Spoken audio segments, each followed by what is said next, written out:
공회 중에 앉은 사람들이 다 스데반을 주목하여 보니 그 얼굴이 천사의 얼굴과 같더라. 아멘. 우리가 어떤 말이나 행동을 해놓고 긁어부스럼을 만들었다라고 말할 때가 있습니다.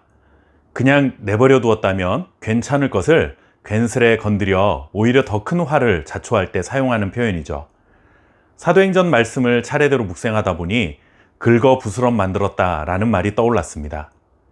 예수님께서 이 땅에서 사시는 동안 하나님 나라의 복음을 가르치고 전했습니다. 그는 하나님 나라가 임했다는 사실을 알리시기 위해 병자들을 고쳐주시기도 했고 귀신 들린 자들을 회복시켜 주시기도 했습니다.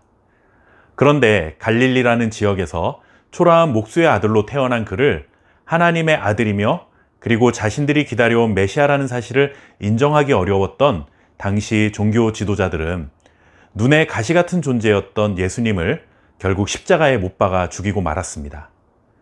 이렇게 예수님이 십자가를 지시는 순간 그와 동고동락했던 제자들이 다 떠나가고 예수님의 가르침을 좋아했던, 그래서 따르던 많은 무리들도 다 예수님 곁을 떠나가 버리고 말았습니다. 예수님이 하나님의 아들일 리가 없다는 확신을 가지고 예수님을 십자가로 내몰았던 종교 지도자들은 자신들의 계획이 성공적으로 끝났다라고 생각했을 것입니다. 자신들을 비판하고 하나님 말씀에 대한 새로운 차원의 가르침이 전해지는 것이 너무나 싫었던 그들 입장에서는 이제 속 시원히 문제를 해결했다고 여겼을 것입니다. 그런데 예수님의 죽음을 기점으로 놀라운 반전이 일어나기 시작합니다. 그동안 아무런 힘없이 사람들에게 끌려다니다가 결국 무기력하게 죽음을 맞이하셨던 예수님께서 죽음을 이기고 부활하시게 되었습니다. 그리고 부활하신 예수님을 다시 만나게 된 제자들과 그를 따르던 무리들은 이제 더 이상 예수님을 모른다고 부인하는 그런 겁쟁이가 아니었습니다. 약속했던 성령의 충만까지 받게 되니 그때부터는 세상이 감당할 수 없는 담대한 믿음의 사람들로 변화되었던 것이죠. 이제 이들이 가는 곳마다 하나님 나라의 복음이 전파되기 시작했고 예수님이 행하셨던 치유와 귀신을 쫓아내는 사역까지 행하게 되었습니다. 예수님 하나만 죽이면 모든 게 다 깔끔하게 정리가 될 줄 알았지만 예수님의 죽음과 부활 때문에 오히려 더 많은 사람들이, 그리고 더 확신 있게 예수님을 따르는 제자들이 이곳저곳에 생겨나서 예수님이 하셨던 일들을 대신해서 감당하기 시작한 것입니다. 처음 말씀드렸던 긁어부스럼 만든 격, 바로 이와 같은 경우가 아니겠습니까? 예수님을 죽음으로 내몰았던 대제사장과 서기관, 그리고 바리새인과 사두개인들은 마음이 급해졌습니다.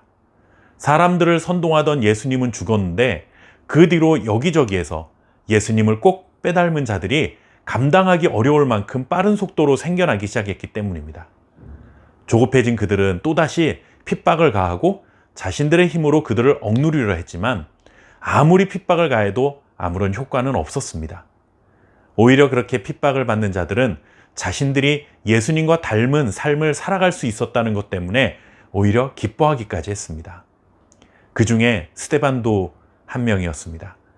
은혜와 권능이 충만하여 기사와 표적을 행하고 복음을 전파하던 그를 막기 위해 거짓 증인까지 세우면서 하나님을 모독한 자로 만들려 했지만 스데반은 그것에 전혀 굴하지 않았습니다.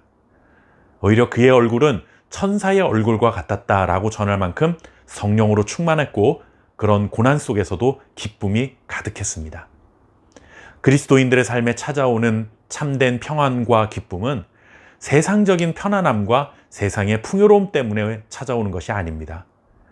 복음에 대한 분명한 확신과 하나님의 은혜와 영광에 사로잡힌 삶이 될 때 비로소 찾아오게 되는 것임을 기억하시기 바랍니다.